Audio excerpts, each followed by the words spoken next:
धन्यवाद दीप जी। आ, जैसा कि आप देख रहे हैं कि आज पूरे देश भर में एक प्रोपेगेंडा ईसीआई के खिलाफ, देश के लोकतांत्रिक ढांचे के खिलाफ, देश की सरकार और खासकर प्रधानमंत्री जी के खिलाफ राहुल गांधी और उनके कुछ अलायंस पार्टनर जो विदेशी ताकतों के साथ मिलके हमारे देश को दुनिया के अंदर बदनाम करने की एक साजिश कर रहे हैं। आज मैं बताना चाहता हूं कि उन्हीं के अलायंस पार्टनर यहां जम्मू कश्मीर में जिन्होंने मेरे विरोध में चुनाव लड़ा, उन्होंने पहले दिन से, चुनाव से पहले भी उनकी हरकतें क्या थी, बाद में क्या हरकतें हैं, मैं उस पर नहीं जाना चाहता। लेकिन उन्होंने ये कहा कि मुझे चुनाव के बाद कि ये जो ईवीएम है, इसमें पहले तो उन्होंने कहा, बड़े डंडोरा पीटा, पूरी दुनिया को कहा कि मैं पहला दुनिया का शख्स बन गया कि जिसने रिकाउंटिंग कराई। और जब रिकाउंटिंग का दिन आया तो कहने लगे जनाब ये रिकाउंटिंग नहीं है, ये जो ईवीएम है उनकी चेकिंग है। तो जो भी उन्होंने कोर्ट में कहा, इलेक्शन कमीशन ऑफ इंडिया को कहा, जो उन्होंने रिक्वेस्ट की, हमारे डेमोक्रेसी को और केंद्र सरकार को हम धन्यवाद देना चाहते हैं कि अपोजिशन की पूरे तरीके से सुनवाई होती है और ईसीआई को जिसके ऊपर एलिगेशन लगते हैं उसने पूरे तरीके से उनकी बात को सुना, जबकि लीगली अभी कोर्ट में चल रहा है, वो नहीं सुनना चाहिए था। मैं उस पर नहीं जाना चाहूंगा, लेकिन उन्होंने सुना उनका। तो उसके बाद उन्होंने कहा कि जो देश के अंदर ये अलायंस पार्टनर देश के विरोध वाले अलायंस इकट्ठे हुए हैं, जो ये कहते हैं वोट हम ए को डालते हैं तो वोट बी को चला जाता है, वोट बी को डालते हैं वोट सी को चला जाता है। तो उसी को लेके जो इंडिया गठबंधन के जो अलायंस पार्टनर मेरे विरोध में जो 16,000 के करीब वोटों से हारे, और 16,000 भी कौन से थे, नेशनल कॉन्फ्रेंस और कांग्रेस, उन्होंने मिलके, तीनों ने मिलके, कुछ और भी मिले थे, और नेशनल कॉन्फ्रेंस कांग्रेस का अच्छा वोट बैंक है, उसको निकाला जाए तो उनको 4-5 हजार वोट ही मिला अपना। लेकिन फिलहाल हम कहेंगे लगभग 16,000 की एक भारी डिफीट के साथ लोगों ने हराया। उसके बाद उन्होंने कहा कि मुझे शक है जिस मशीन के ऊपर वोटिंग हुई है वहां पे वोट जो है मेरे को पड़ने चाहिए थे, वो बीजेपी को पड़े। तो मैं ये बताना चाहता हूं, वो जिस तरीके का प्रोपेगेंडा वो इंडिया गठबंधन के साथ मिलके हमारे ईसीआई के खिलाफ लड़ रहे हैं। तो 3 पोलिंग स्टेशन की उन्होंने बात करी थी, तो उनमें से एक पोलिंग स्टेशन आता है सीरियल नंबर 12, और ये सीरियल नंबर 12, ये देखिए, इस पोलिंग स्टेशन में उन्होंने लगभग उन ईवीएम में 852 वोट डाल के ये चेक किया कि ए वाला वोट ए को जाता है या बी को तो नहीं जाता, बी वाला बी को जाता है, सी को तो नहीं जाता। और ये वोट डालने के बाद ये सारा पूरे टोटल कितने वोट पड़े, और फिर इसकी काउंटिंग हुई वीवीपैट्स में, जितने वोट पड़े उतने ही वोट निकले। ये उनकी मौजूदगी, उनके कैंडिडेट थे, मैं साइड पे था, ये वही करवा रहे थे, हमने कोई इंटरफेयर नहीं किया, हम किसी मशीन के सामने नहीं गए। और जो मैं बात कह रहा हूं ये सारी उस समय की 1-1 मिनट की हर रिकॉर्डिंग है। तो 12 नंबर की उन्होंने बात करी थी, तो ये 12 नंबर में जितने वोट डाले उतने ही निकले वीवीपैट में, और जिसको डाले थे उसी के खाते से निकले। और उसके बाद ये एक डॉक्यूमेंट है जिसके ऊपर वही कैंडिडेट, ये उनका नाम ये उनके सिग्नेचर देखिए, आप क्लोज अप कर सकते हैं, उन्होंने सिग्नेचर करके ये ऑथेंटिकेट किया कि जो 12 नंबर की मशीन थी इसमें कोई गड़बड़ी नहीं थी, इसमें जो भी हमने वोट डाले, जिसको डाले वो पड़े, उसी को गए, और वो वोट जितने थे उतने ही थे। तो ये उनके सिग्नेचर हैं, ये हमारे बाकी कैंडिडेट है ऑफिसर के सिग्नेचर हैं। तो 1 नंबर जो 3 उन्होंने मशीनें कही थी उसमें से एक का क्लियर हो गया। फिर वो कहते हैं जी 6 नंबर की मशीन, जो 6 नंबर का पोलिंग स्टेशन है उसका भी मैं बताता हूं। तो 6 नंबर का पोलिंग स्टेशन ये वाला आ गया, इसमें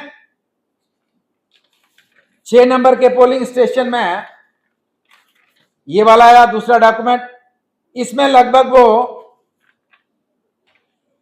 ये वोट डालते हैं 686 वोट डाल के वो चेक करते हैं कि ए वाला वोट ए को जाता है या बी को जाता है, और फिर 686 वोट वीवीपैट से चेक होते हैं कि क्या इतने ही वोट थे, कोई उसमें जितने वोट पड़े तो वीवीपैट में तो गड़बड़ी तो नहीं थी, तो वो भी कोई गड़बड़ी नहीं आती है। फिर इस 6 नंबर के पोलिंग स्टेशन पे भी वो ये सिग्नेचर करते हैं और कहते हैं कि जनाब जो इस मशीन में जो हमने किया वो ओके है, उनके सिग्नेचर, हमारे बाकी कैंडिडेट्स के सिग्नेचर। लेकिन बाद में उसमें ये लिखते हैं, इसमें कि ये लिखते हैं कि ये जो मशीन लाई गई, ईवीएम लाई गई, इसमें रिजेक्ट पता नहीं क्या वर्ड लिखा था, वही दिखाते हैं और उन्हें अपने हाथ से फिर लिख दिया। ये खुद कहते हैं कि इस ईवीएम में रिजेक्ट लिखा था और इसी ईवीएम को उन्होंने ट्रायल किया और इसी ईवीएम में ट्रायल में वो 100% ओके हुई। उनके मुताबिक जो रिजेक्ट जो बता रहे हैं उसमें भी ओके रिपोर्ट आ रही है, तो फिर इलेक्शन कमीशन ऑफ इंडिया गड़बड़ी कहां कर रही है? तो 2 पोलिंग स्टेशन 12 और 6 जिसके लिए उन्होंने अप्लाई किया था। फिर आते हैं कि 3 नंबर का पोलिंग स्टेशन जिन्हें उन्होंने अप्लाई किया था कि इसमें भी इसी तरीके से हम ट्रायल करना चाहते हैं। तो 3 नंबर का जो पोलिंग स्टेशन था उसके बजाय 2 को उन्होंने चुना और 2 की ये रिपोर्ट आती है। 2 में ये वोट डालते हैं जनाब, 521 वोट डालते हैं और 2 नंबर का जो पोलिंग स्टेशन है उसकी ये डिटेल है, उसमें भी ये साइन करते हैं कि इस वाली मशीन में भी कोई गड़बड़ी नहीं है, जितने वोट डाले उतने ही वीवीपैट में चेकिंग में आए और जिसको जो वोट डाला उसी को गया, कोई गड़बड़ी नहीं है। अब शोर डालते एक पेज निकाल के कि जनाब ये मशीनें खराब हैं, ये मशीनें खराब हैं। ये वाला पेज सभी पूरी दुनिया को दिखाया जा रहा है कि जनाब ये नॉन फंक्शनल है, नॉन फंक्शनल है। तो मैं ये आपको ये बताना चाहता हूं कि मैं लगभग 2 घंटे लेट गया।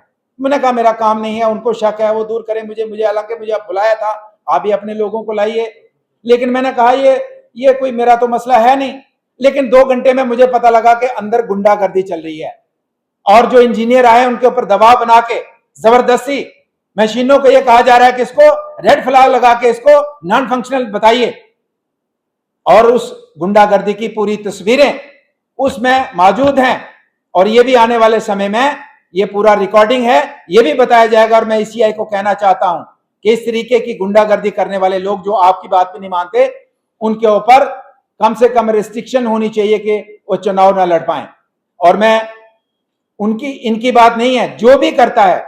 और मैं ये कहना चाहूंगा कि ठीक है, उन्होंने कहा कि पहली मशीन का जो उन्होंने कहा कि उसमें क्लॉक एरर आया, तो उसमें जो उन्होंने लिख के लाया था उसमें जो एसओपीज थे, उन्होंने कहा कि किसी मशीन में कोई अगर क्लॉक एरर आता है तो आप दूसरी मशीन ले सकते हैं। तो आपको उठ के बाहर आ जाना चाहिए था, आपने कहना मुझे दूसरी भी नहीं चाहिए, आपने जबरदस्ती दूसरी भी मंगाई, तीसरी भी जबरदस्ती आपने कहा कि रिजेक्ट है, चौथी भी रिजेक्ट कराने की बात कर रहे थे।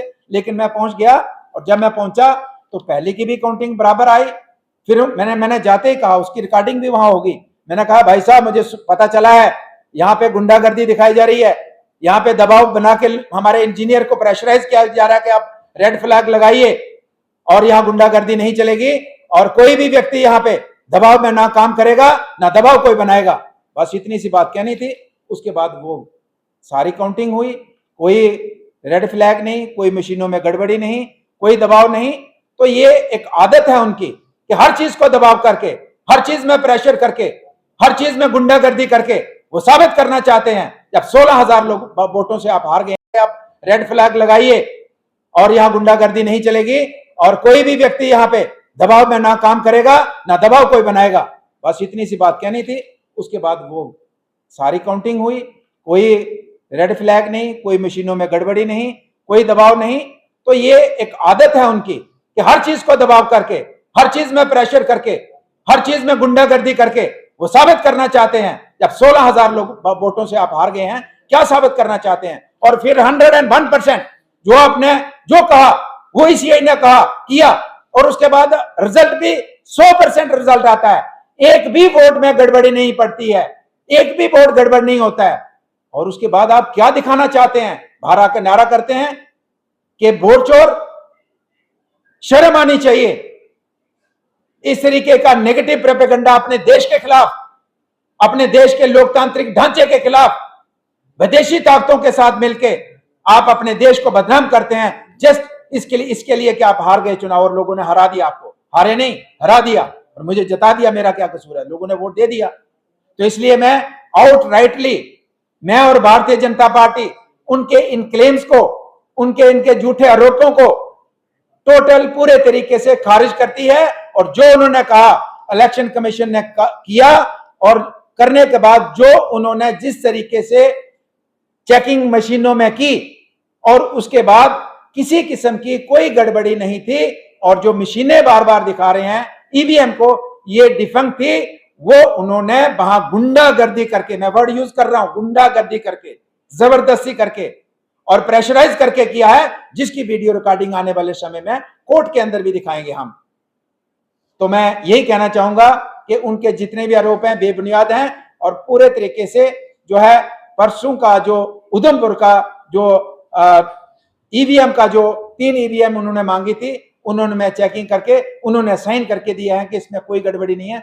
उसके बाद मुझे लगता नहीं है कि कोई सवालिया निशान की गुंजाइश है, इसलिए उनके आरोप जो है टोटल बेबुनियाद है। Thank you very much.